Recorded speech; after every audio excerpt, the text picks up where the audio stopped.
If you like, the civil rights movement was a moment of great hope, of great liberation, but ultimately profound despair because it failed. A moment of hope or illusion of a reformed Northern Ireland which collapsed into a sectarian bonfire. It was a time of significant uncertainty. In my view, was the genesis of violence starting. Unionism wasn't prepared to confront it, grasp the nettle, and ensure that social justice was done in a non-contentious way. And unfortunately, everybody suffered as a result of as a consequence of that failure. That period was the most exhilarating period ever I have been involved in my life. It was a constant changing of scene. Every day was a different challenge. Excitement. What happened in Duke Street on the 5th of October was a tragedy, but the whole kaleidoscope of things, they were so exciting. Well, I think that it embodied the value which we subscribe to now, or all sensible people subscribe to now, the values of equality of treatment, parity of esteem for the two communities. That the only basis upon which Protestants and Catholics, nationalists and unionists can live together on this island is on the basis of equality. And over time, one hopes that they will grow together, and we will see whether over time they will fulfil Wolfe Tone's idea of coming together as Irish people under the common name of Irishmen rather than of Protestant, Catholic and dissenter. That, I think, was the most important value which the sensible people who were pushing civil rights in the 60s wanted and aspired to. And I think those values are still very relevant today. The civil rights was a period of tremendous progress, of greatest achievement, unfortunately eroded, if not entirely destroyed, but certainly eroded by the terrible violence. And the lesson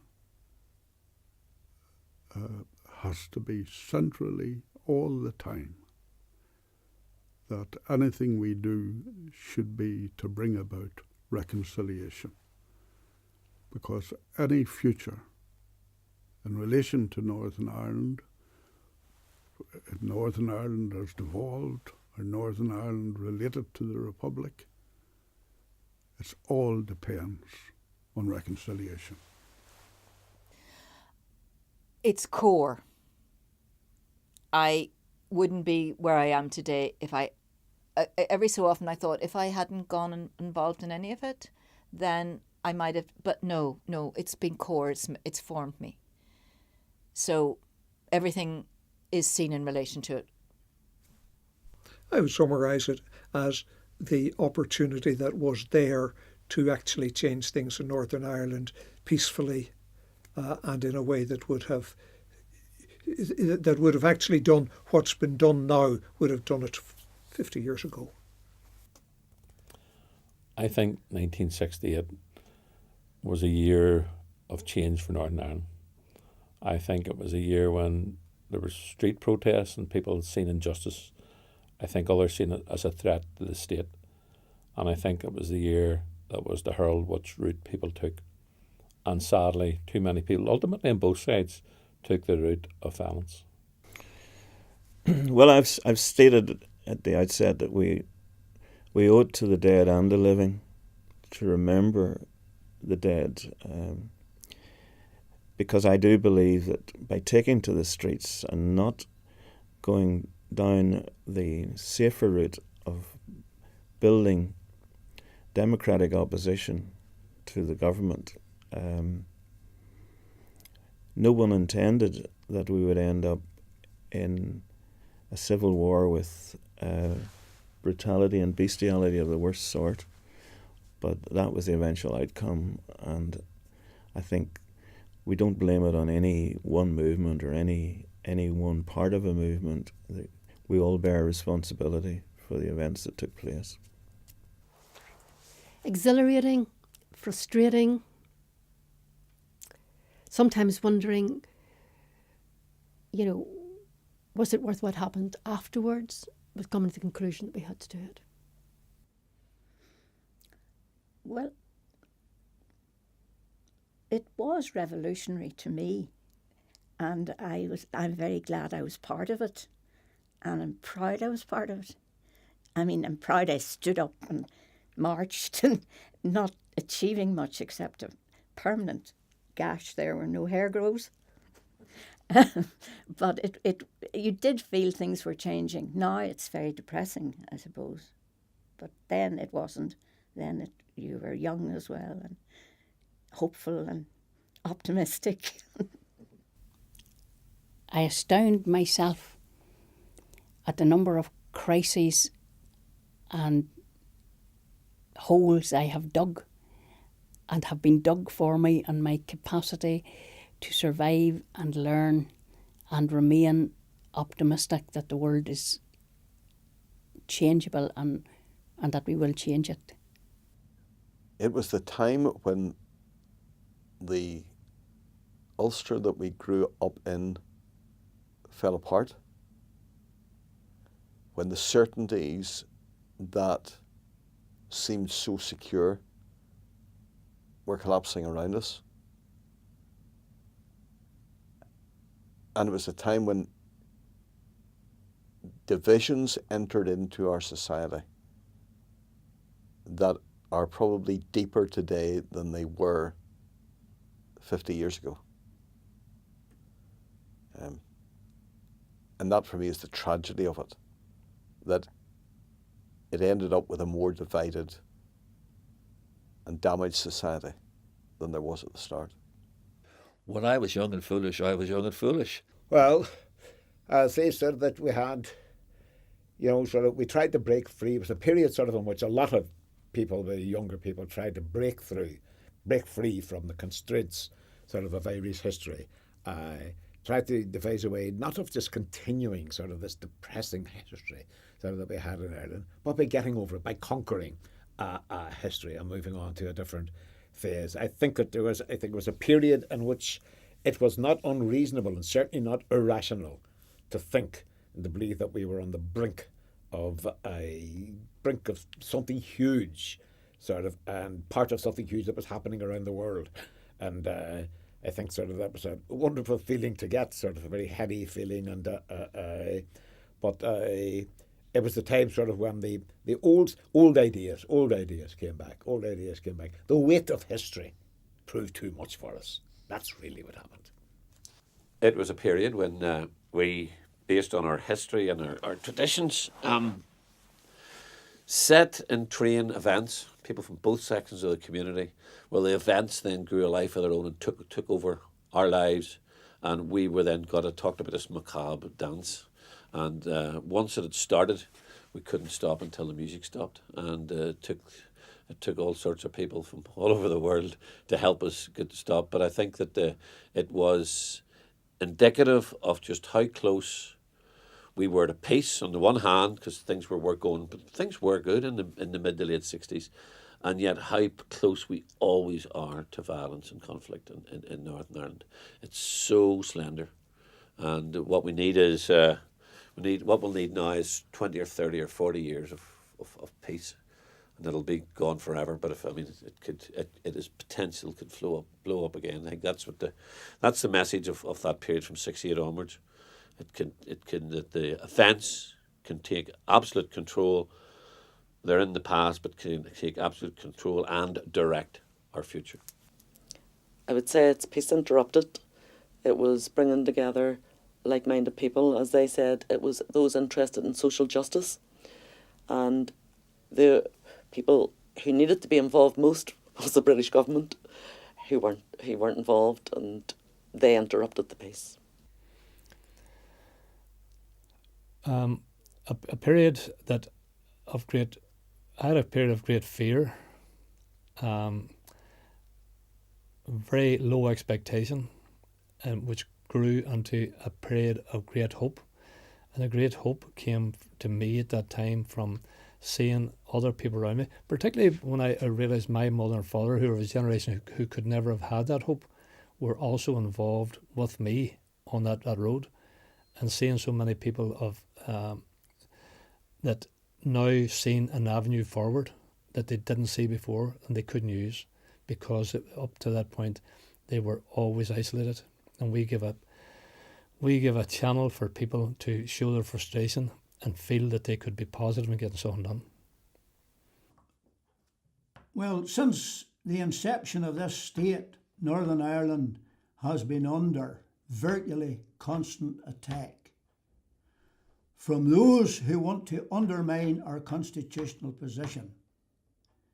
However, I can say, certainly during my generation and in generations to come, all those who seek to rise to that end will fall as they have fallen before. I don't know, I have an autistic son, and I would try and think about him and the way he thinks about music, and I would try and think about using colour in such a way that people would sort of look at it and say, what's he doing? Because you have to try and make people think. You have to try and give them that wee space of thinking. You have to try and stop and just make somebody think twice about something. I think this was the moment at which we got the evidence that there was this tension between people who defined their personal identity as Irish and the fact that they were living on a bit of land whose territorial sovereignty was British. And that is a tension that we live with to this day, that we have lived with in this island for centuries, and that we see all over the world. It's a global challenge, and it's one we have yet to resolve. I think it was a period of great unrest in the whole community, and that areas like my area where I lived, which was fairly stable, where there was no sectarian undertones at all, after that period of 68, 69 up to 73 was completely turned around, and that there was fear within the community, and that nobody could see where this was going. And I remember one of the first policemen, Constable Anderson, that was killed, was a neighbour of ours, didn't live very far away. And the thing that I remember most about his funeral was that day was the first time ever I had seen the police band at a funeral, and the black horse with the drums on it. And I'll always remember that, because that was symbolic of what was to come over the next 30 years. And I think it was a time of worry, a time of unrest. And that's, looking back on its way, I see it. It was great. It was a great period. There was so much going on. It was a great time. Some really good people. And no regrets about it. Well, it was 68. I think the 60s were great. 68 was great. October 68 was great. Even though I was pissing myself, I was going to be battered over the head. That wasn't so great. Apart from that, it was good. I think it was the time when the nationalist community in Northern Ireland were brought to the realisation that all of the rhetoric and violence that had passed for politics was counterproductive, and that they actually could change things by peaceful means and without firing a shot. And I think that was what happened to the nationalist community at the time of civil rights. They realised their own power to change, not through violence, but by peaceful mass protest on the basis of an unanswerable case. I'd say revolutionary, international, and dynamic and really, really positive, really exciting. It was a brilliant period. Yes, you could see all the images of violence and people being hit and all that. But it was just that people felt they had the power to make change. And it was, I heard it whenever Obama, it was a similar type thing. Oh, yes, we can. Because I remember people saying, God's sake, a bunch of students. I mean, this place has been like this forever. You just can't change it. And that was what we were saying. Oh, yes, we can. And I would see similarities in that Obama thing, just the symbolism of it. And he didn't succeed, obviously, but there's a change. There's a change there. And people will look back in that era and say similar, possibly, to what we're saying. There was a change. And maybe the opportunity wasn't taken, didn't develop. But I think it was a great period, very dynamic, and I'm glad I was there. I find it very, very exciting. I felt I was 18 and that I was the beginning of my adult life, and that I was so lucky to be involved in this movement for change. I would say, chaos, confusion, lack of information, and power went going mad.